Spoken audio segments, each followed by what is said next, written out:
And we're live back to AJC and the Web Devs with longtime returning guest Ishan Anand. I think you're back for third or fourth time.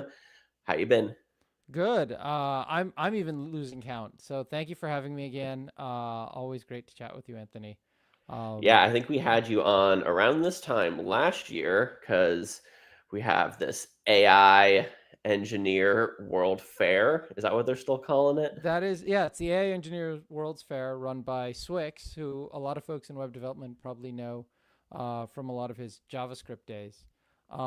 He works with Ben, and they put together this AI Engineer World's Fair. Every 6 months, actually, they have a version of it. They have the summit, which is smaller Hmm. and a single track, and then once a year, they have the World's Fair version of the summit, and it's a lot bigger. Like this one this year was like I think like 18 tracks. There's a ton of content. So many tracks Wow. that I had to vibe code a tool to help me figure out what to go to.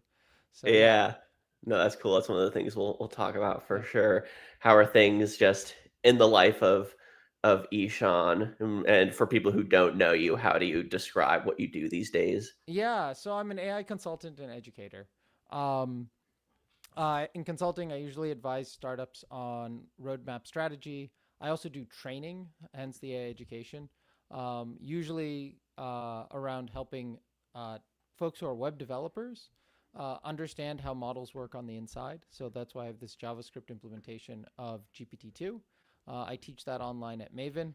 I also run custom seminars for companies and corporations who want to upskill their teams. The other kind of ICP or ideal customer profile for a lot of my training is what I call them former coders. So engineering managers or technical product managers who used to code. Maybe they didn't even do web, they did Java or something, but now they need to manage teams that are doing AI, and they want a first principles grounding in how the models work. So that's the other thing I do. And then occasionally I'm getting stuff now for non-technical stakeholders. So whether it's the legal team or the marketing team, and they want to have a grounded understanding of how the model works, but they don't need all the math and all the technical stuff. I've started putting new material around that. By way of background, I have 20 years of engineering and product management experience. So I've been a software engineer up and down the stack. I have been a startup executive, so I was a CTO at a company called Layer Zero, where I worked with Anthony. And then Ooh. I was an enterprise B2B product manager at a publicly traded company. So I've got that background I usually bring matches my profile of kind of who I tend to teach. It's either former engineers, technical product managers, or startup executives. So that's kind of me in a nutshell. What was that ICP acronym? Ideal customer profile. It's a product management, or if you're in Silicon Valley a lot, you'll hear it. That's I've basically the never heard target that term audience. before, and I'm just laughing because it's the same as Insane Clown Posse. Yeah, that's a little bit different. That's kind of not my style, but uh, you know, maybe Silicon Valley is itself kind of an ideal clown posse. So, or Which is funny insane because that's clown the posse. second time Yeah. Insane Clown Posse has come up on this stream. It came up when I was doing an MCP stream with Dev because I was saying Yeah. how I would keep calling it MPC, and I'm like, I need to remember it's MCP, like ICP, Insane Clown Posse. I think you clearly have insane clown posse on the brain. It's a Rorsch test. I'll give you any TLA with CP in it, and Yeah, I know right. what you'll go to. But yeah, that's what ICP stands for. So it's just a way of saying who the target audience is. Um, I'm just used to speaking to a lot of Silicon Valley folks. So Yeah, no, makes sense. Cool, man. Well, do you want to share your screen? You have some slides actually, I which I thought do. was pretty cool. So, Yeah. is this a talk you're like giving somewhere, or is this just how you like to organize your thoughts? It's actually a little bit of both. As you know, I love spreadsheets, but I also, let's see, am I sharing? There we go. Yeah. Yeah. I love to use productivity tools, but I also like, slide software for actually building like a primitive PRD or doing mockups. It's a great way I PRD find to is organize what? your PRD is product requirements document. Thank you. Gotcha. Yeah. Um, You're a I man find of it a useful acronyms. way. Yeah, I find it a useful way to organize my thoughts. But I actually did put this together because I gave a talk. A bunch of folks from Seattle Foundations, which is a incubator slash co-working space in Seattle that's just started last year. had a bunch of folks who visited the AI Engineer World's Fair. I think there was must be 10 or 12 of us who all came down to attend the conference. And there's a video posted. We should put the link in the comments afterwards. I'll find it. We had basically, I think, 7 or 8 of us talking about our reflections, like 5 minutes at a time. And then I'm fleshing this out, and I'll actually record it in the next probably day or so and post it onto my channel as kind of another video that I like to do. So real quick, are there any AI slide tools that you've tried? it's ironic. The best known one is probably Gamma. But I have not tried it. And Gamma had a talk at the AI Engineer World's Fair. Nice. And I watched their talk, but I have not tried it yet. Okay. I have tried the built-in PowerPoint tool, and I have been disappointed with it. I'm sure Gamma is probably better. Yeah, I tried something called Plus AI because I had to Oh, make some interesting. slides a couple months ago. It was cool. It gave a good like kind of base that it had like a minimal kind of theme and just like took the information I gave it and put it in slides. For someone like you, it probably wouldn't have been very useful, but for me, who just needed like something that I could modify and edit, it worked pretty well. I will check that out. I guess the reason I haven't tried another tool is just force of habit, and then part of habit is your existing stock of slides. And so my class is like 500 slides, and I've done a lot of work to make the animations as smooth as possible. Interesting. So I've got a lot of kind of existing workload there, and so I don't have to go through the migration. And so that's why I tend to lean on the tools I already have, because I usually have a stock of stuff I can lean on. So classic cold start problem in a sense. But I will try checking them out. I have checked out some of the AI spreadsheet tools, and as you know, I'm working on trying to build one of my own. So maybe stay tuned in a future episode. We can go through that. For sure. Okay. Sweet. Let's talk about. And I don't want to like make this a lecture or talk. So feel free. I'm gonna go casually through this. When I actually like record this, it'll be much more compact, and I'll go through it quickly. But the first thing about the conference, like, it is big. Wow. It is too big for one person to take in. And so it's like 3 days when you can count workshops. There are 18 different tracks. Usually there are times when there were 9 other tracks at the same time, or 9 other talks happening at the same time, which is why, later on we'll talk about, I had like trouble picking what to go to. And there's over 250 sessions. There are 30 like side events, like not affiliated with the conference itself, just other events being thrown, and it's 3,000 people. Now, it's a great gathering of people in the AI engineering field, but for perspective, I think the Snowflake conference was going on at roughly the same time, but that was in Moscone, so it's like an order of magnitude bigger. But it is, the kind of place where I had this conversation with one of the other attendees at one of these side events, and they're like, I could have never had this conversation back home. I had been talking with one other person about like sparse autoencoders and mechanistic interpretability, and like 2 people randomly walk by and they're like, I want to be part of this conversation because I'm super interested in this stuff. Hallway track, as they say. Yeah, hallway track. And this wasn't even during the conference. This is like at one of these side events. And these guys were fantastic. They're actually from Germany, and we just had an amazing like conversation. They're like, we normally do not get these conversations outside of work.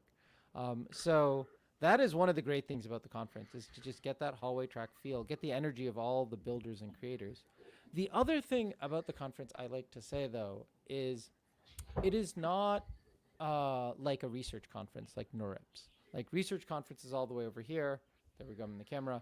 So you've got research, and then you've got like the super like applied but strategy or analyst conferences, like maybe like TED AI or something like that, where it's all conceptual, but there isn't so much about actually building stuff. Here, this is the intersection of engineering and AI together. So it's where I like to say the AI research comes to become a product. So this is where the builders meet. And that, for me, is the really interesting thing, because the reason you should care about the conference, whether you are an AI builder or not, is that it is kind of a crystal ball on the future of AI. And the example I like to give is from the summit that happened at the beginning of the year. Was, the hallway track information was that, MCP was really hot. They had to move the MCP talk to a double-sized room to meet the demand, and it still filled up. Wow. And then the other sessions were standing room only. So had you been paying attention to the summit, you would have gotten like a 6-month head start on the rise of MCP, which now like people can't stop talking So about. this talk actually, I think in particular, I gave to Dev when he was saying that he heard about MCP, was interested in it, Dev Agrawal. And Yeah, then when we did our I MCP did. stream, he came on and he's like, "Yeah, everything I know about MCP, I learned from this talk." And I was like, "Oh yeah, that was the talk I sent you." So you're totally right.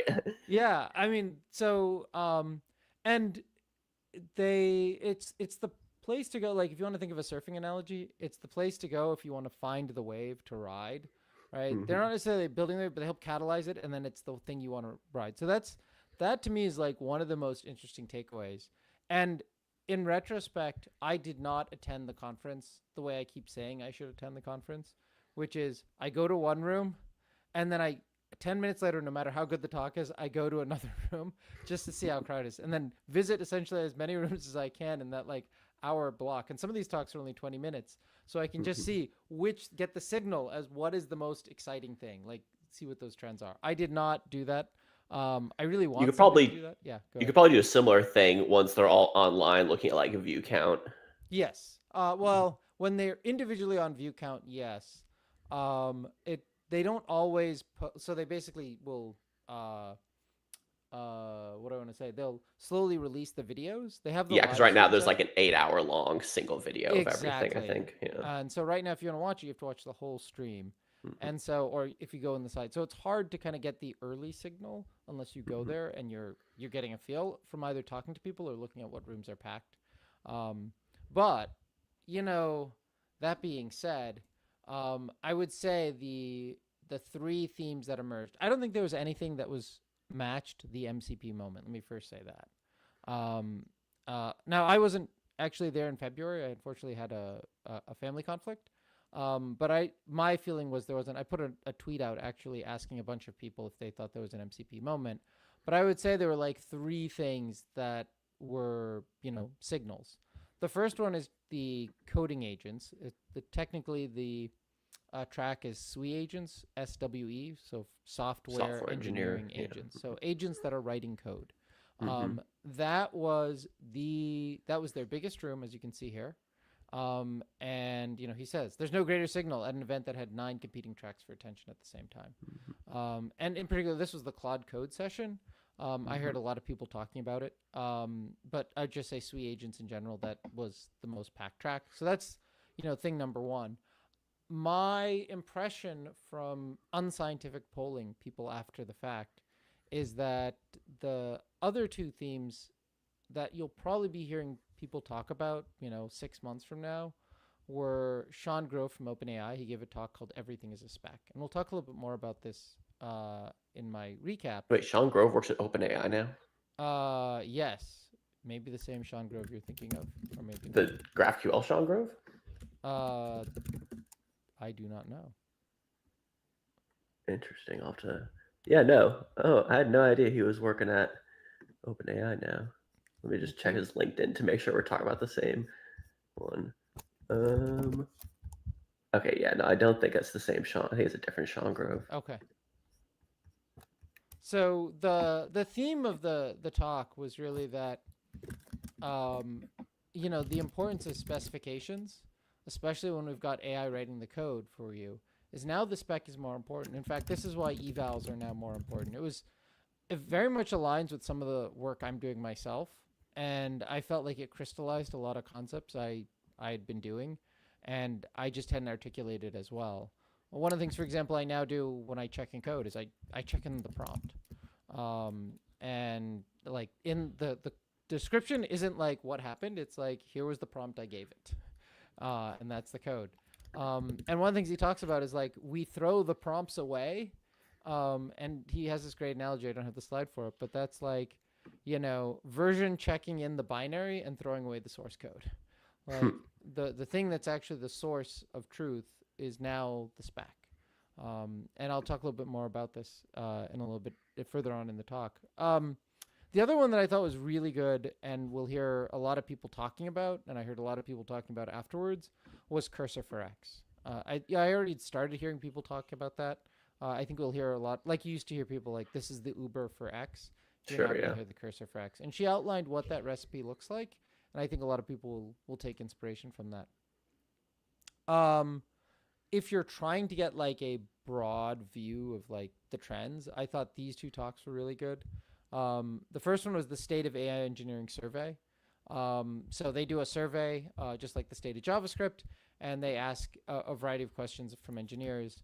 This one is particularly interesting here because it talks about what is the most painful thing, right? When you're in product management, what you want to do is be a Yeah, we painseeking can't really listener. read what it says in the Let's graph. do that. Let's fix that. I'll do this. Quick slide changes. And is the State of AI done by the same people who do State of JS? It looks like the same website. I don't think so. I think it's Okay, done then. by Swix and Ben. Okay, then there might be two State of AIs. This is State of AI Engineering, just to be clear. State of AI. Okay. So let's get this out of the way. There we go. This is what happens when you do things live. Okay. So the interesting thing here is like the most painful thing about AI engineering, and you'll see it right here, is evals and evaluation. Do you think your audience knows what evals are? You should explain it anyway, because it's one of those things I think people have a vague sense of as like a way to kind of test the outputs of your models, but how that actually happens is not entirely clear, I think, to most people. Yeah, At least it isn't to actually, me. yeah. I'll pull this up. This is from another talk I give, but this is a good explanation for why you need evals. Well, let's start actually. I don't know how much of a tangent you want to go on this, but I'll just play the slide. So they measure the success of your product, and that can be stuff that's really amorphous, like Mhm. whether your chatbot is funny but not offensive, concise but not unhelpful, right? Like it's easy to define success as like a binary, like accomplishment, but sometimes it might be something that's very high level and not exactly clear how you'd precisely define it. This one's like informative but not hallucinating. Like, how do you determine success in a very holistic way? And people often describe these as unit tests for, AI, and that's not quite true. First of all, unit tests typically are for small pieces, and those pieces can be like, whether this reverses the string properly. You could take that and put it into something else, so they're really good for libraries. But the purpose of evals is to measure the whole success of the product. And so very often they are use case or domain or application specific. And so another difference is that the unit tests are usually done by engineers without talking to product managers. But evals really are going to involve the domain experts and product managers, ideally as stakeholders, as much as the engineers. The engineers may write a bunch of them, but they're going to be thinking product-wise when they try and craft it to a certain extent. Obviously, if the LLM's, doing something not behaving, that's very clear from an engineering perspective, but at a high level, it ideally also incorporates things about the product. So a great example is during the one of the talks from Brain Trust, he mentioned how two good use cases for evals. One is if a new model comes out, like, this is the next version of OpenAI's latest model, you don't know if your model is going to get better or worse in certain types of scenarios. And so you need a series of tests in order to measure, like, did the model get better at this? Did it get worse? Will there be regressions? Can I safely deploy this? So this all makes sense to me, but what I'm confused about is how do you scale this beyond just literally having a person sit down, look at every single output, and then like rate it from 1 to 10? Yeah, great question. Well, it often, you're almost like a plant. So the first step is actually human review. You first need to go through and categorize all the failure and success modes as a human and be like, okay, what made this work and what didn't? And then if you want to scale it, what you usually do is you collect maybe a golden data set, and sometimes you might use synthetic data. Like you might discover a failure mode, and you'll be like, you can go to another LM and be like, give me examples of more things like this. Is one of the ways you can scale up kind of the data to test the frontier of that model. And like that you was a said, big conversation when yeah. DeepSeek came out, whether it was just like trained on a whole bunch of like ChatGPT outputs, right? That's a little bit different. That was whether it was trained. So here we're talking about just for evals, and Okay. evals are just like tests. So So that would have been for the input text data, not for the evals. yes, that would have been for the input. That was Gotcha. so discussion there is something called distilling, which is you take the input output pairs from a model and you train against that. Here we're actually taking the input output pairs to test where the model is, but we're not explicitly training on it because we want to know what the frontier of that model is. And then you can use LLM as a judge, which is you use another LLM to ask, did the LLM achieve this goal or not? Was it funny? And you'll give it like what they call a rubric, which defines like what funny is versus what's offensive. And the other key thing compared to unit tests, to put this in perspective, is like they're designed to fail. So you don't want to be passing all of your evals. You want to know what the frontier of capability is so that if a new model comes out, you know that you can now use it. And like, oh, this use case suddenly got better. And that's not how you typically view, unit tests. Well, don't they always say you should write some failing tests also to make sure it fails the way you want it to fail? I have not heard that. But even then, the motivation is to make sure it's failing properly. Yeah, Is well, it's be like different from just, testing, like when you have like a certain try catch, and you want to make sure that when it yeah, no, errors, it gives you the right error message. that makes sense. But even then, you have a very predictable outcome. You're not testing if Right. suddenly your library suddenly starts, reversing a string properly. Like that just doesn't Yeah. happen. Here now, suddenly the model can reason over something you didn't expect it to reason, or suddenly it gets more funny. Or like take what happened with OpenAI recently, where the model got suddenly sycophantic and Right. it just started agreeing with you. If you were using that in your API, suddenly that would change the behavior of your chatbot if it was on a website in weird ways. You'd want to be able to catch that. And then suddenly, if the model gets smarter, you want to understand that.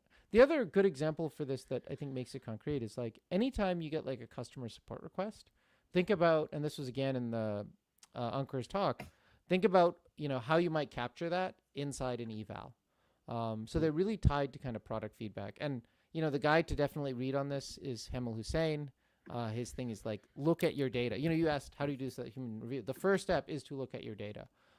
You're basically, this is a classic kind of data science problem in a way, which is regardless of whether it's an LM, the data I trained my model on, that distribution of data during development or test or whatever you want to call it, is not going to be the same as the distribution in production. And it's going to be a bunch of things you didn't anticipate. There was another talk that gave a great example. He said, imagine you're building a chatbot that's going to be a bartender, right? And you test it when a person orders a drink, it works. You test it when somebody orders a second few drinks, it works. You test if they order a lizard, and it works. And you're like, okay, great, and you deploy it. And then somebody walks in and they said, where's the bathroom? Where's the bathroom? And it blows up. Blows up, right? So Yeah. it's like, can you realistically, define what all the different edge cases are? The other thing that's like more, so this is like, yeah, this was for another talk, but it's like, when you think about a task for AI, whether it fails or not, right? Ask not whether AI can do the task. Ask what the eval you want to write for that task is, so that you can figure out when it can do it, when it can, and when it can't. And another talk from the conference was from Notion AI, and they're like, we spend 90% of our time on evals and 10% on prompting. So like, hopefully that puts it in perspective. And maybe the last thing I'll just say on this topic for like engineers, is so this is the distribution thing, but like when you're building a product, with a typically classic development, you think of like the outside world in your product, and your product is like this land of determinism. You can control everything inside that. And the outside world is a land of uncertainty. And like you have to worry about it when you cross that boundary. But once it's inside your product and you've like, filtered it and tested it against, violations or everything, the system is pretty deterministic. Dealing with an LLM is like having a database that's wrong 5% of the time inside your product. So now you've got this like land of uncertainty that's, inside your product. So you're kind of fighting two fronts at once, in a way that you have to think about software engineering differently. So that's my I don't know how long that was, 5 or 10 minute digression on what evals are. And not surprisingly, sorry, go ahead. No, that was cool. That was good. Useful little tangent. Yeah, so not surprisingly, evals are like the number one painful thing. Um, it's in some ways it's another way of saying hallucinations, but it's really actually lack of reliability. It's Hmm. which is also here, but it's like just I have to look through the data, I have to categorize everything. It's the hard part of turning this amazing but crazy person that is an LLM or simulation of a person into something productive. Evals is a lot of how you shape it, and so it's like the number one challenge. And so not surprisingly, like a lot of the folks I talked to were very interested in evals, and a lot of the learnings coming back were around like, oh, here's how you properly do evals. And evals are really a data flywheel, because you don't know all the problems. So you deploy it, you take a look at what the problems are, and again, not just the engineer, the product manager. Some people do it in their observability tooling, but depending on your product, you might want to have your PMs or even QA and other people be able to modify and look at evals. And then you basically see, oh, this is a problem. You talk to engineer about fixing it. You generate a new eval for it, so that next time you know. And so it's this flywheel loop. And I'll say this, I feel like I've mentioned brain trust. I actually, by the way, if you've seen any of my videos, I typically use weights and biases weave, just because I know Alex and Thursday AI. But lots of people who are learning about evals for the first time mentioned, oh, I'm going to go check out brain trust. So if you listen to the foundation's recap, you'll hear a lot of people mentioning that. So from a sponsoring branding, like I feel like they got their money's worth. And the other person, ironically, who got their money's worth, just as another aside, is Tambo, who's in Seattle and part of Foundations. But during the interview with Greg Brockman, like their logo was right next to his head, and everyone I talked to who knows Tambo like noticed that. So it definitely sounds like sponsorship works. Um, so that Add was React components to your AI assistant, copilot, yeah, or agent. That Tambo. that's Tambo. That is the one. It's got a Interesting. little like squid Hmm. logo. So the other talk that I recommend is the one from AI Trends Across the Frontier. And it just talked about like the four different areas that AI is changing rapidly between reasoning versus non-reasoning models, open versus proprietary models. And then very often when we think about like models, everyone's very focused on like state of the art, but the other important dimensions are like cost, and then speed is definitely bifurcated. There's use cases where like I do not care, I just need this like report, it's due tomorrow or something. And then Hmm. you're inside of my product and I need you to give me an answer as quickly as possible. So, it definitely sounds like from multiple people, multiple talks, speed is kind of bifurcated into I can wait forever or I need it now. And that also dictates which models you're going to pick. So those are two really good talks I recommend to kind of if you're short on time. Uh, let's see. Before we talk about what's changed, maybe we should talk about what hasn't changed. That's like the classic Amazon question is, don't ask what's going to change in the future. Ask what isn't going to change and then focus on that. And this is back to the, Sarah Go's conviction talk on Cursor for X. And she points out like Cursor didn't invent code completion. They didn't invent the model. They just out executed everyone.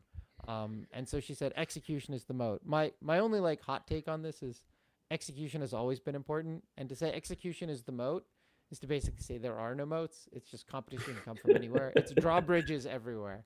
Um, Right.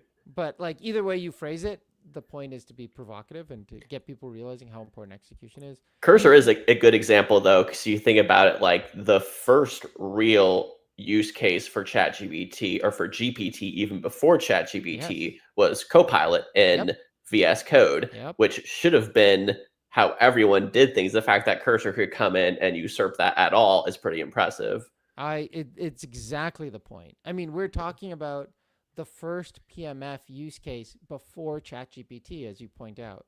Hmm. PMF is product market fit, so like Yep. the a clear adoption case. And I was talking to one of my friends about this, actually one of former coworker from Layer Zero that we both worked with, and he was like, this is he's like, I should have seen this, and I was like, lots of people saw it. Like nobody thought you could out execute Hmm. the incumbents on this. If you didn't own the model, you didn't like invent it. But this is the important lesson here is like with good execution and what we'll see later. There's a slide she does called the thick wrapper recipe. This good execution plus that recipe is how you might be able to disrupt an incumbent if they aren't executing fast enough. One of the things I like to say is, people called ChatGPT AI's iPhone moment. And I don't think that's accurate. I feel like it's actually the Netscape moment. And the difference was, I felt like the iPhone moment, having been around for both of those moments, the iPhone moment caught a lot of people off guard. Like the idea you needed even mobile website or mobile app, people weren't building them for the first couple of years. I remember I tried to build an app store for web apps on iPhone on day one, and I was in the app store with products and the Android market on like day one when both of those got released. And I even remember, for example, like Kayak, they built a mobile app, and they didn't build the functionality to place an order. And they were like, we were surprised somebody would want to place an order on their phone for a flight. Believe it or not, right? Like, so it clearly caught people off guard. Whereas the Netscape Open did not catch most people off guard. I mean, look at Microsoft. They pivoted a ton of the company to kill a company with minuscule amount of revenue by comparison, but they recognized how existential it was. And I feel like that's where we're at right now, is a lot of folks are realizing that. And if they don't, then they're going to hit with a cursor. So one of the interesting themes, and there are 4 interesting themes that jump out at me from the conference. The first was what I'm calling social data network effects. So in classic network effects like Facebook, as more people join, the network or Facebook, for example, the system gets more useful for all participants. And that's a communication improvement. There's now more people you can talk to. But the raw functionality of like Facebook didn't need to change for that to happen. It was still basically a communication mechanism. What's happening here is where usage by people is creating data that and you can see this right here. You ship a better agent. The usage by users lets you understand the frontier of model and product capabilities. So then you're able to improve it where it's not working, and then you build a better model, which is harder because other people don't understand the long tail or the other parts of the model or product capabilities. And so, a boring app, to put this in perspective, can possibly gain an AI moat if its workflow is producing proprietary ground truth data. And so we haven't seen this as much. Now, this isn't new to AI. A good kind of canonical example is Google's clickstream data, right? The data of if I click on this link, does somebody come back based on this query? And then I go to the link that, nobody came back to, my search results page, then I know this was probably the best result for that particular query, especially at the long tail where like looking at page rank isn't good enough. So that clickstream, which by the way is a big topic during the antitrust trial, that's a good example of a social data network. We don't think about Google as a social network, but it actually is the humans are helping drive the knowledge of the system together with some kind of algorithmic model. And so I think with AI, we're going to start seeing this a lot more because it's going to be critical to a lot of products in order to create, some kind of moat or data flywheel. So this was from the Windsurf talk. And this is actually something I'd been talking with one of the startups I'm advising actually about, like, we need to find the flywheels for this. And this really crystallized in a way that it was easier to articulate. Another kind of side effect of this, though, is that, AI products are now producing these software artifacts that partially reflect the knowledge of this flywheel. Like, it's not just in the code. It's in the evals. It's in the prompts. And those are real intellectual property. So I say prompts are the new patents. I don't mean literally like they act as patents. I'm really saying prompts are IP. And in fact, there were a couple folks during talks who said we view our prompts as intellectual property. And this gets back to those 2 really influential talks that I talked about. Everything is a spec is really saying your spec captures the knowledge that in some sense used to be inside your product manager or your engineers or your team's head for what made the product succeed, now is also captured in this spec, whether that spec is the prompts or the combination of the prompts and the evals or various other tools. And, these are key ingredients in, Sarah's thick wrapper recipe. So this one on the right is that Cursor for X talk, which is like a big job if you're going to build a Cursor for X is you got to do 5 jobs. And the first one is just figure out how to collect and package context. So like think about Cursor. You might want to package up context about, hey, what's in their clipboard, even though they haven't explicitly put it in. or what were the last 3 or 4 edits they made, in order to intuit and give the model additional information so it can reason properly about what's the task to be done. Then you present it in the right format to models, which is not always easy. Then you need to, orchestrate the output from them, then you present it back to the user, but in a way that works with their workflow. And Cursor is exactly these 5 things. So it's a very important lesson in how you can build what she calls a thick wrapper. And if folks don't remember, but there's this big thing, like folks thought, API wrapper was previously a pejorative term. And what we've seen is that, if you do the right kind of packaging of context and integrating into workflows, you can actually build a defensible moat, partially through this as well as that data flywheel. The other thing is I mentioned earlier, the software engineering, the coding agents was the most packed track. And clearly code is going to be changed how it gets written. But my personal experience with this was I was going through the conference, and we've already talked about how many different forms of different talks you could watch at the same time. You couldn't decide which one to go to. So on the first day, I just was like, okay, let me just ask ChatGPT. So I gave it 3 or 4 of the talks I was thinking about going to, and I said, which one should I go to? And I described myself in 2 sentences, and it told me, and I was like, okay, I'll go. And then I did it for the next block. I couldn't decide. And so by the second day, I'm like, do you think it made good decisions for you? Not 100%, but it helped me refine my choice. It Okay. actually did. The first time I tried it, I should go pull up the ChatGPT log, but it said, if you are interested in X, then do this. If you're interested in Y, then do this. And one thing that's not in my tool, but that was useful, is I could ask follow-up questions. And I said, at one point I said, what is going to give me information I won't be able to get anywhere else? Right? And it said, oh, go to this talk. That's you're not going to get that information anywhere else. So in conversation, it was definitely useful to talk through. Half the value might have been talking through with this simulation of a person that is an AI model. And so I built this tool called Session Sorter, which is literally like you say, help me decide between these sessions. In fact, if you go to this right here, I put it live. You have to get your OpenAI key, and then you pick your track. Oh, it looks like the tracks thing is broken, but I'll fix that. Maybe I have to reload. Let's see. There it is. And then you're like, I'm short on times. Which session should I cover? There's a happening now button, which doesn't work because the session is already covered. But everything is in I fixed a bunch of my problems in this, local storage, so that when Wi-Fi goes down, everything's local. I can still use this. I can see the details. I can see what room it is. And then I can just go ahead and say, I'm short on time. What should cover the broad trends? And then I can ask it. And lately, what I did post-conference is enhance this a little bit. So right now, I've added the watch links for various talks. So I can now click on this, and it will open up and deep link me to the right talk for that particular one if I wanted to see. So I'm continuing to improve it, and it's actually on GitHub as well, for me to basically catch up to the things I didn't miss. But the main point that I was trying to get to is let's go back here. Play from current side. No, I don't need that. There we go. This got picked up by the AI Daily Brief to kind of illustrate the point of how packed the session or conference was with content. And to me, I was like, that's really fascinating. First of all, this wouldn't have existed without vibe coding. I would not have bothered if I couldn't have got it done in the hour between I woke up and when I was getting into the conference. The other thing is he's using it to illustrate a point the same way you might use a photo or a meme. The software is actually becoming content.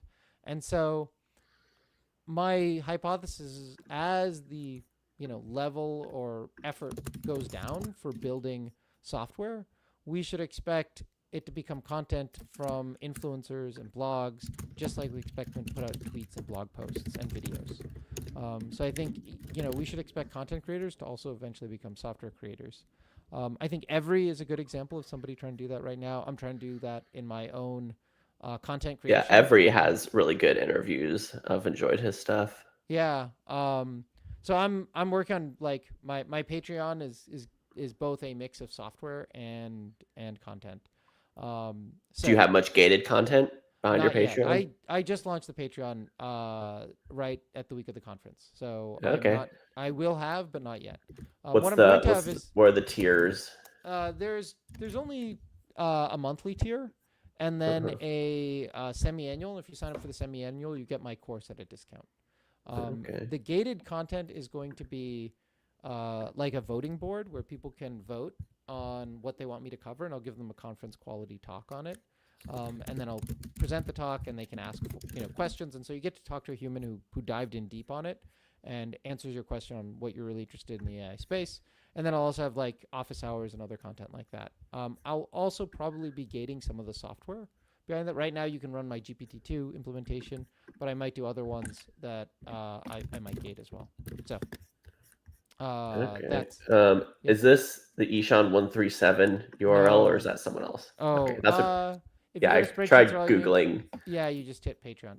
I just launched it, so it's right up here at Patreon, and it's technically not Patreon. It's actually Memberful, um, which is owned by Patreon. I'm using Memberful because it lets me has better integration with kind of the things that I want to do around actually software being content.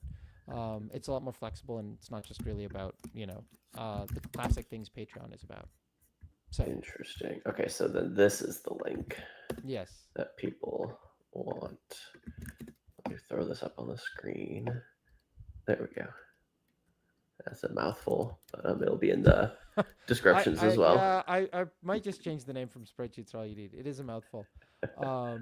I'd be curious your feedback. Well, the feedback I got was that they're like it's a very unique name. Bunch of people in the know it because they remember the original post. Uh-huh. But I was planning to move to something more I think just using general. the acronym is fine. Is what you should switch to. Just whatever you can. Okay, that's a Um, good point. Maybe I should do that. spreadsheets SAAN or I what have is the domain, so it's yeah a good yeah idea. Um, SAAYN. yeah, Sayin. SAAYN. So another kind of consequence that came out, like there was a whole track called Tiny Teams, and it was about being able to do more with less people.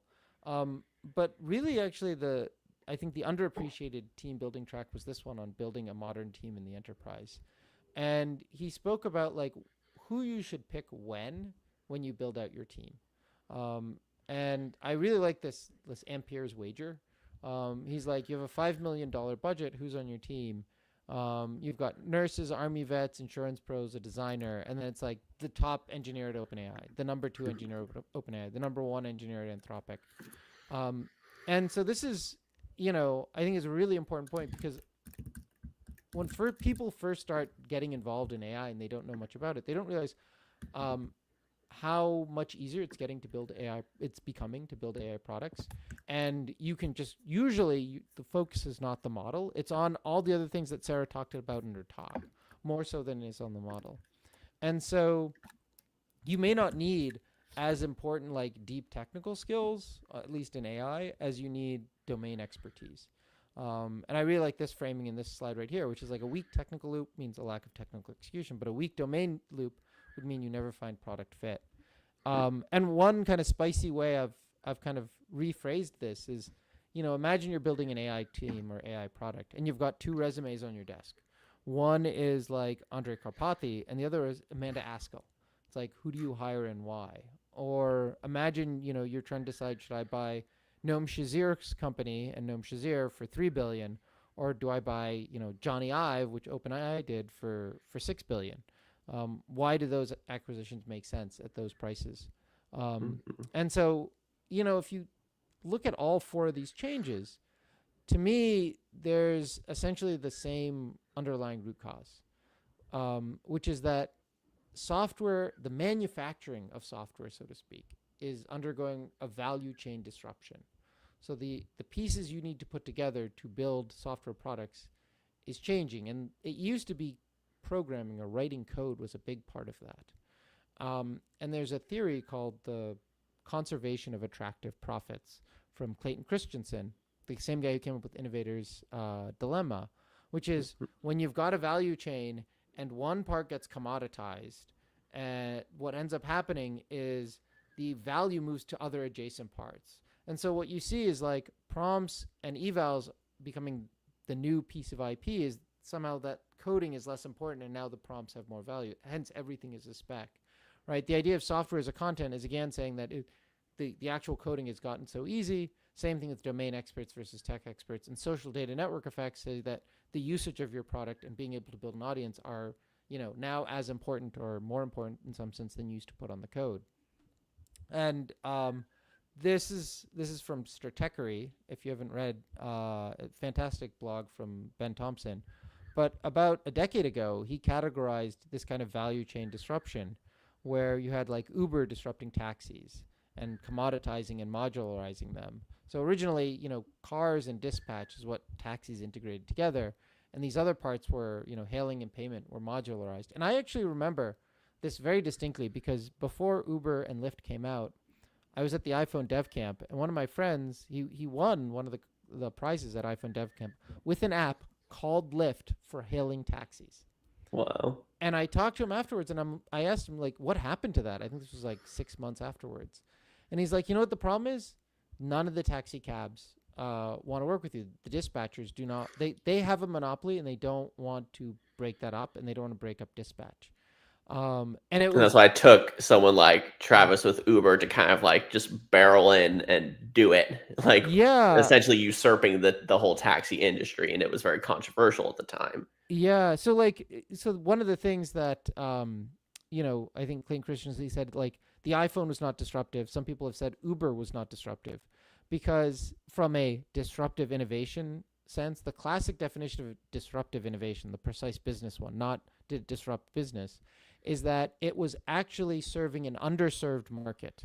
An innovation that is clearly better from the user perspective is called a sustaining innovation. And Uber, from the user's perspective, was clearly better.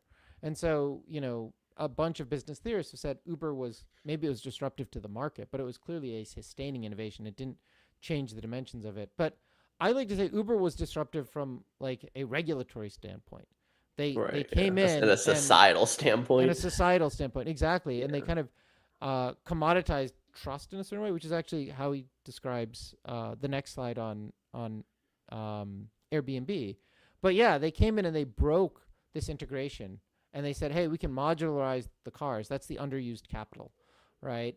And similarly with hotels and Airbnb, now we can modularize property and even this latent property that isn't being used when we break apart property and trust, and we can put trust and reservations together into a system, which is what Airbnb does.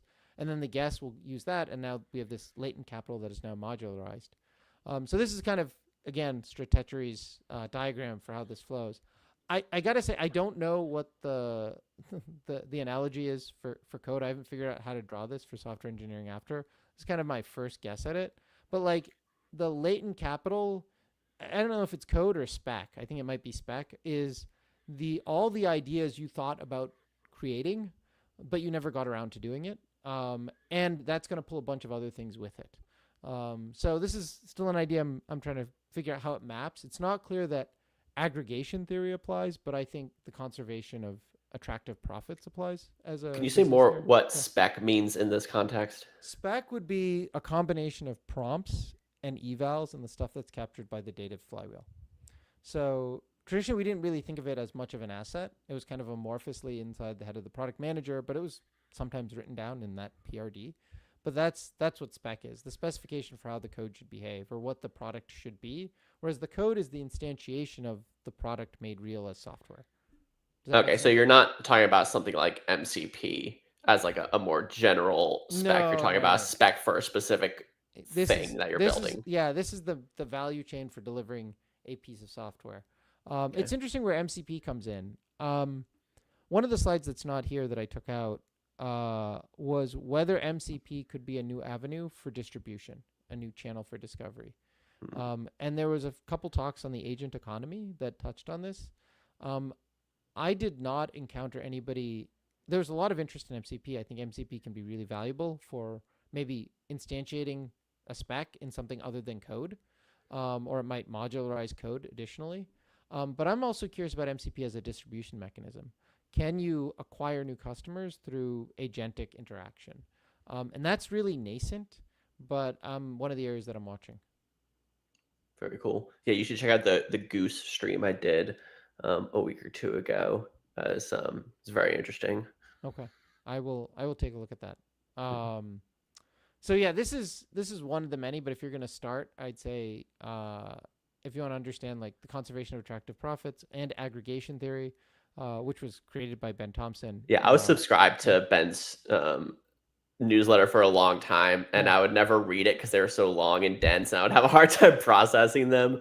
I think what I need is now to just have like some ChatGPT summaries of his stuff that'll be more digestible for me because he's a brilliant dude, Yes. but his stuff was kind of hard for me to read on, if I'm being totally honest.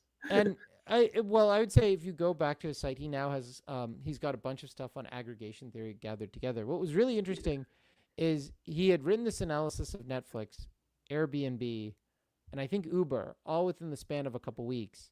And then later he's like, wait, there's a common thread here. And that's how he came up with aggregation theory. Mm-hmm. And when I first presented this talk, I presented like 3 out of my 4 points. And then I had the fourth one. And then I was like, wait a second, there's a common thread through all these. And it's effectively like the value chain of software manufacturing is being Okay, I want you to Yeah. respond to these Oh, yeah. comments from Fuzzy. MCP is just Anthropic's way of building a moat. Total lock-in, riddled with issues and problems. We don't need 3 different black boxes and a Mary Poppins API. Um, I don't know about the Mary Poppins API. A couple things. I've actually been working on a post in my head called like the Skeptic's Guide to MCP. I have been neutral on MCP. There's a tweet I put out which is like, if you're truly AGI pilled, then why can't the AI write the API integration? Why do you need MCP?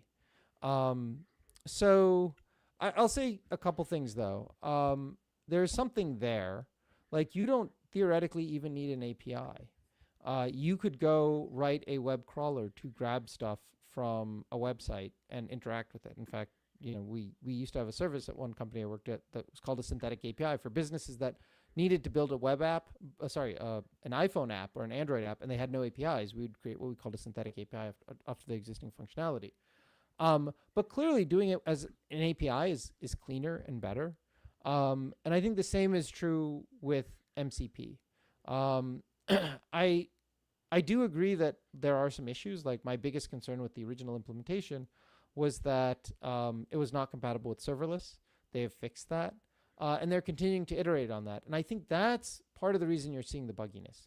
Um, and you can't really fault them in a sense because you don't know how big your thing is going to get. It's better to put something out there and then fix the bugs. Unfortunately, as it is, like as much as we'd like in theory to have like the uber perfect spec, they didn't know how fast or how quickly. Like it came out, I think it was November or October of the year before it blew up, Yeah. and it took a while, and you only really know how good or bad something is by people using it in the field, and then you find out what the real problems are, and you figure out how to prioritize those problems. So I would say, like, if you're running into issues, be the squeaky wheel. From my observation, as much as I've been like a skeptic, they have been responsive, and they try to prioritize appropriately. Um, but yeah, in theory, like if you're asking why do I need it, it's not that you need it; it's that you'd probably want it. And then the third thing I'll say is, um, it's useful in a sense because it's there. Classic kind of network effects. If it turns into a channel for discovery and demand, much like social is today, then you could go without it, but you're turning away what might be a useful integration point or adoption mechanism for your customers, just because by virtue of everyone using it. There are some emerging other protocols like A2A, but I haven't seen them achieve that kind of tipping point. That is my response to that question. Yeah, Fuzzy is our resident skeptic, so No, is it's fine to be skeptical. I mean, look, um, Swix actually brought this up in one of his podcasts, which is that like GraphQL was like the new hotness, and everybody used it where it didn't even necessarily apply. Like, oh, we're gonna build it with GraphQL just because I want to use GraphQL, even though you don't really have a graph data you're grabbing for, right? There's no point maybe separating the concerns between the front end and the back end because this app is so small.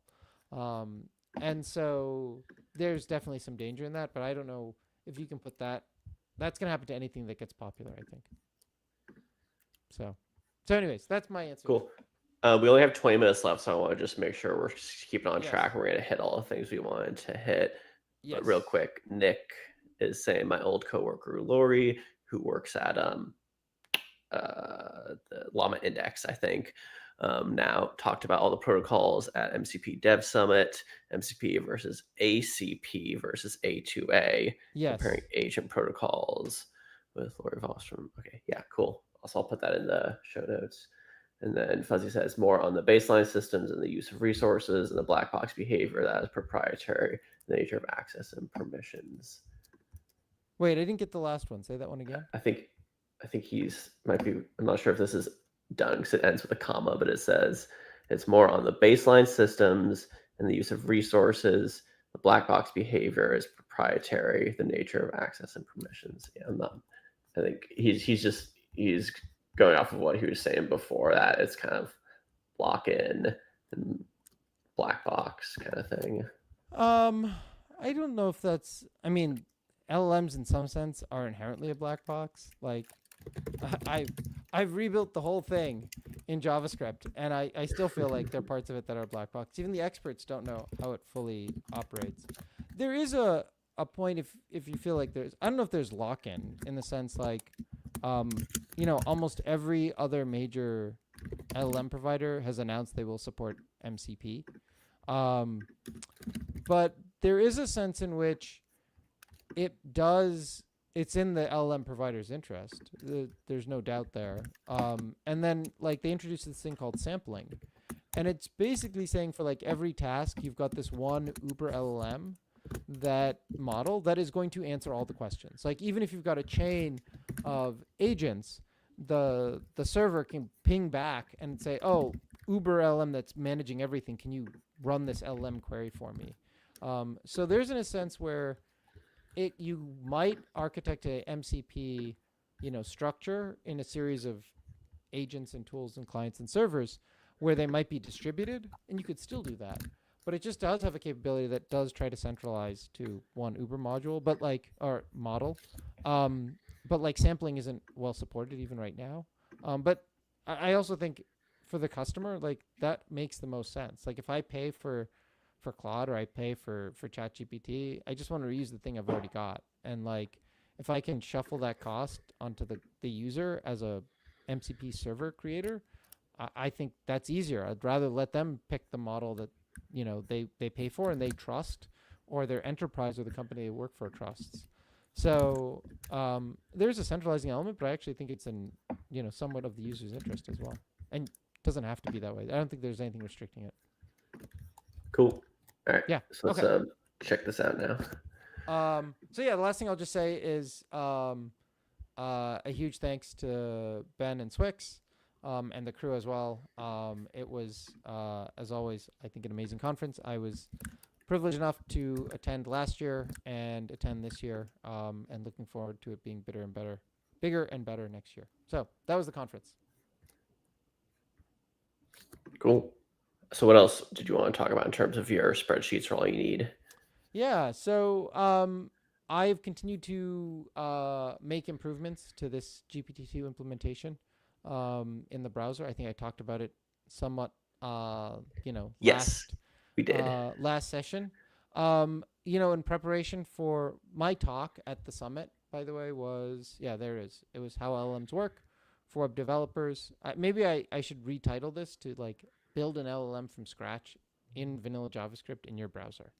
The key thing is like, I don't think folks should feel intimidated that they need to, go and understand a whole semester of linear algebra, a whole semester of calculus, before they can even begin to understand, how transformers work. In fact, I feel like in some syllabus that I've looked at, transformers are at the very end, and it's like you can jump right to how they work if that's really what you care about. Now, by the way, Nick was saying that he was at the World's Fair and didn't know you were there. So next time you guys should meet up, because Nick works for Pomerium and is doing a bunch of stuff around MCP and security and zero trust protocols and things like that.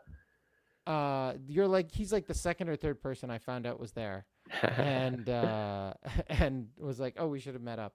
I mean, there's like, not only is it 3,000 people, it's like 3,000 really influential and important people. Like I go there to meet like people that I don't see otherwise. Hmm. So it's just a really great gathering of folks. Hence why the hallway track is so important. So in preparation for this, I basically just made some kind of UX improvements to this. And I've continued to improve it into more like a Python notebook. I don't have it in this version, but you can, create new cells, you can reorder them. And then I'm trying to turn that into kind of an agentic like spreadsheet. I don't have the demo of that ready today, but that's basically what I'm working on. But I've added some stuff that made, going through this live during the conference talk a lot easier. And what I'll be doing is I'll record a shorter version of this, and it will auto play, a video while I walk through how, like a 5-minute overview of each key part of the model to get people started so they can understand it. And so that's the other thing I've been working on, and in addition to kind of my other projects in consulting and training. So when you do your spreadsheets for all you need courses these days, are you using the JavaScript one or the Excel one?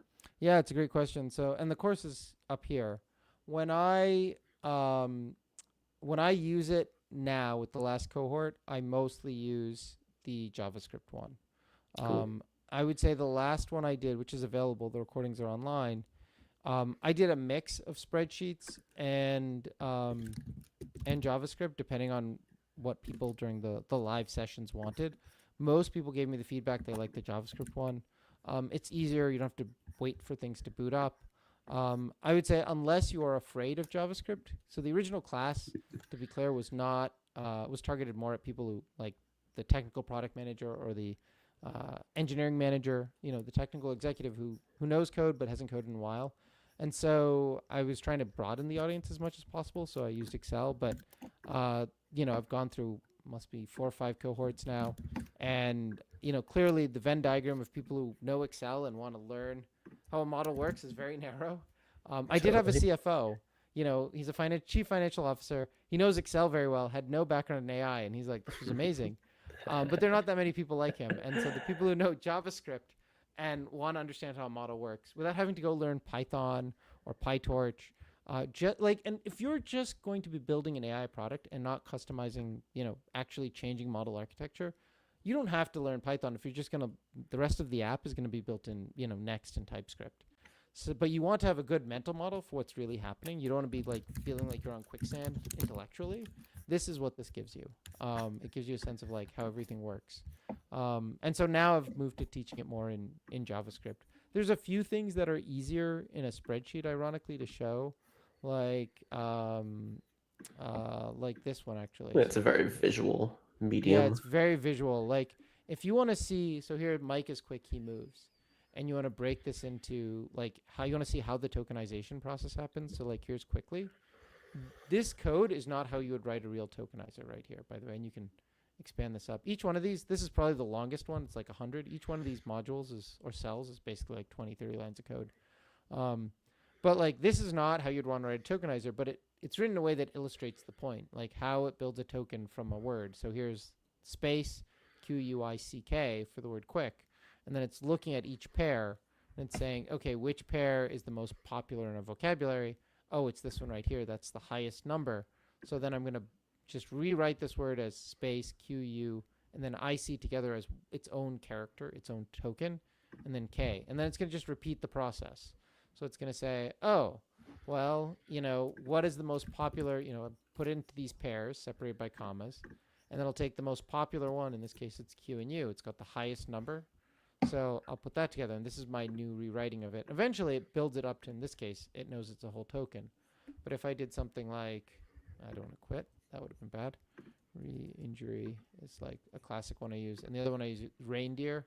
So if I run that, so if you look at that, like it never puts into a single token. And what's interesting is both of these words start with REIN, right? But they're being parsed into tokens very differently. This gets, I'll go to here and you'll see. Re-injury is the rain becomes one token and jury becomes another. But in this case, the RE is split as a token. And it's all about which adjacent, characters are next to each other. And that's easier to see inside a spreadsheet than when you're just looking at the code. So So there's some things I still do in spreadsheet, which is ironic because when I first wrote it, this was the hardest thing to do inside a spreadsheet. But the rest of it is just math. Cool. And it's Um, saying here on your Maven page, it's a 25-week cohort that no. Yeah, it's is not that not 25. correct? That is not correct. Okay. So what I have done is I have left the cohort open for anyone Okay. to come and join and attend asynchronously. So Okay, if you because go, that's what I was going to ask how, because it says here that's ending June 27th. So is no, that, I just yeah, every month I just extend it until I do a new live one. My next live one will probably be entirely focused on JavaScript. okay. But what I offer is you can sign up now. It's basically the normal course is 2 weeks, 3 days a week. So it's 1.5 hour lectures, and there are five of them put together, and then there are quizzes, and there isn't necessarily projects yet, but it's mainly quizzes to review the material. And so you can take the whole thing kind of asynchronously if you watch the class. Okay, I see Uh, under the course syllabus, it shows the kind of the 2 weeks of stuff you Yeah, teach. exactly. And so I Gotcha. walk through the whole model in depth, and then what I offer is I'll answer any questions, asynchronously over Discord or over email that people have, and then when I hold my next live cohort, you're eligible to just if you subscribe to the asynchronous one to attend a live one for free. So you don't feel like you've missed out. And then if you sign up for the semi-annual plan of my Patreon, you get the course at a discount. So Okay, so when is the next one you're doing then, if someone were to sign up now? the next live one has not been scheduled yet. Okay, gotcha. I haven't decided if it's going to happen this summer or this fall. Cool. Awesome. So that's what I'm working on. And then of Very course if cool. people need somebody to come in for speaking and training or consulting, then I'm also available. Yeah, you mentioned your startup is you're a consultant for like an AI startup or something. Mm-hmm. Like what is the have you done consulting before or is this the first time? I had done consulting a long time ago when the iPhone first came out. Gotcha. Um, in fact, there was one example was uh, it might sound strange at the time, like they were building a like a streaming watch videos, and it was called Modern Feed. Eventually became Clicker, and the CEO recognized as soon as the iPhone came out, like this is going to be how people are going to watch, even though the bandwidth isn't quite there. Now is an opportunity. So that was one of the clients I worked on. I also helped doing technical editing for a book on iPhone development. I've also considered actually writing a book version of my class, which is something else I'm working on. Yeah, I mean, at Um, this point, you yeah. probably have so much material already Oh yeah. that you could just kind of, throw all that to ChatGPT and say, make a book, brah. I actually have started experimenting with that. It's not as good as I would have hoped. So, but Yeah. it, So it like, sounds like it's written by an LLM, well, that's yeah, always and the issue. the first but what it does is it solves the blank page problem. Like, Exactly, yeah. it's so much easier when you're like looking at it, you're like, oh, you're so wrong here. Oh, this is not how I'd write. Like, then I actually feel it's not just that it gave you a head start. It's like I am motivated to correct it. It's like that someone is wrong on the internet. It's Right, like, yeah. oh gosh. That's So funny. I tried doing this for a chapter, and so I'm seriously looking at doing that because it'll give another way for people to kind of get up to speed without having to go through the whole class. So Yeah, I think that's a super good idea. Anything else that we haven't hit on that you want to talk about? no, I think we hit on everything. Thank you for having me back. Yeah. And you know, check out spreadsheets are all you need if you want to understand how a model works on the inside from JavaScript. That's it. What are I'll just ask a couple of questions since we Yeah. have a couple of minutes still. What's your go-to model these days? There's been a lot of new stuff, both with OpenAI and Claude. We got O3 Pro is now out. I don't know how much you've been using that. Claude 4 Opus, got Gemini 2.5. Yeah. Where are you at with your models? Um, I use all three. Uh, Mhm. if the one I am using day to day, I couldn't say is I'd say O4 Mini High is the one I'm probably using day to day. It has the Mhm. right balance of thinking and the ability, Claude recently got voice mode, but for a while it didn't. So I used to use Claude Sonnet a lot. Hmm. But what I found useful with OpenAI is they, people hate the model picker, but I actually like it because I'll ask a certain question and then I might ask a follow up question and I want a different model, but I want it to have all that other context. Like one of the reasons I'm Right. building, this thing into like a Python notebook is I actually um, want to be able to assemble context to. Yeah, I can even like. So this is like the version of it that lets you, I can create a new cell above here. I can reorder them, but I want to be able to craft context that I grab some things from a model, some from another place. It's this whole packaging of context, right? And with the model picker, like sometimes I want a reasoning model, and I'm going to use a lightweight reasoning model like O4 to grab a bunch of things and put them in context. And then I want O3 to reason over all of that. I want a reasoning model to look at all of that. So I'm a big fan of using multiple models together. In fact, I think tweeted about this last year. One thing I often do is I grab outputs from I grab the output from I'll ask multiple models for an answer, but I'll sometimes take the output of one model and send it to the other and vice versa. And That's interestingly funny. at the time, I yeah, mentioned go the ahead. exact same thing on the last stream I did with Oh, the goose people. We were talking about this, and I was saying how I do that, and they're like, "Oh, I've never thought about feeding different models inputs and outputs to each other." oh yeah. This was at least last year, so this was with 040 and Sonnet. And I observed that Sonnet we should find the post. Like Sonnet was usually much more agreeable in saying, "Oh, that's a really good post," surprisingly. And then OpenAI never like acknowledged when it got, an interesting insight from the other model. It didn't know, but I was like, "How about this version of it?" And it'd be like, Mhm. "Oh, this is good," but like I felt like Sonnet was a lot more open minded.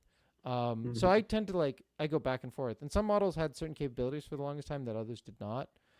So now at the point, it's usually a differentiation takes me to a particular model. So, uh, for example, the long context in 2.5 Pro, and I've been using 2.5 Pro a lot more than I've been using previous versions of Gemini. That is really good. People ask me which model they should pick, and I'm kind of like, for an everyday user, it's hard to go wrong. And then they have various parts they're good at. I think, Sonnet still is pretty good at coding. And, Gemini Pro, especially for long context, dumping a YouTube video and putting in Notebook LM is like very, very useful. Like I took the Foundation Seattle thing, for example, and I dumped the video in there. And I said, who are the sponsors that were mentioned most? And it picked them out. And I just got that in a few Mhm. minutes. That was a huge win. So I found that really easy to do. So that's my long answer. These days, I happen to be using O4 Mini High because it's got the right balance of thinking and Okay. speed for me. But yeah, And then, are you coding with Cursor or VS Code? cursor. I've got cursor Okay. right here. This is actually the session sorter app, which is on GitHub, and I wrote it with cursor. And one of the things I started doing is I Yeah, used to validate the it's in prompts the in show this way. notes. I Yeah. grabbed the link for it. So, the thing I've been meaning to try that I've not gotten a chance to try is Claude Code and OpenAI Codex, which are much more agentic, approach to coding. And I've heard Right. amazing things, but I just have not personally had time to sit down and do it. Awesome. Then you also got to check out Open Code, Dax's project, which they're currently in a battle to the death over the name with somebody. Oh, really? I will check that out as well. Yeah, yeah. Cool, man. All right, we'll probably have to call it here. Yeah. Next time we do one of these, I want to get you for like a full 2 hour block because I feel like we never have enough time. But this is super great. Enjoyed everything, all the insights you have. Always appreciate this. I'll be going back and watching this over again. So, yeah. But thank you again for having me, and always great to talk to you, Anthony. All right. Thanks for everyone who was in the chat and watching, and we'll catch you next time.